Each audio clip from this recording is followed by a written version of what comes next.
flame of the fading candle flickers delicately in the background, casting dark shadows around the room. The girl sits silently at the desk tucked away in the corner, her hand gracefully flowing back and forth as she drags the pen across the page before her.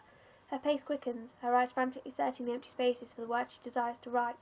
Pulling page after page from the desk drawer, she recites her encounters, nervously whispering along with every written word.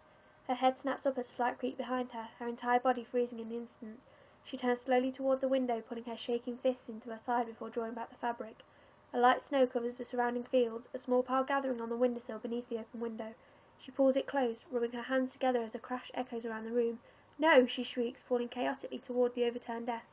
Strips of shredded paper lay strewn across the floor leading out of the room.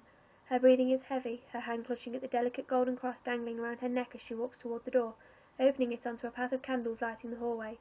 Every other one has been extinguished, leaving small dark patches along the path, a threat in a line of hope. She spots the door slightly ajar at the far end of the hall and runs. Her dress flows freely behind her, catching on parts of the darkness, hands pulling her back. She pushes forward, her dress tearing, the sound breaking the silence.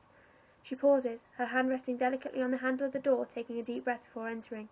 Moonlight beams in through the uncovered window, a raven perching innocently on the windowsill, its beady eyes questioning the girl.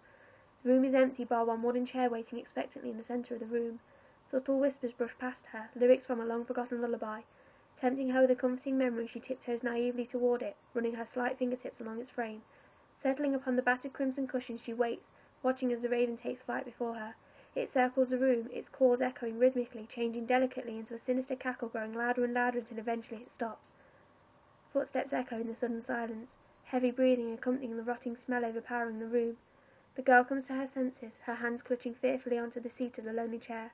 The door closes behind her, the remnants of a scream flowing from the room, followed eagerly by the gleeful giggle of she who lies in wait.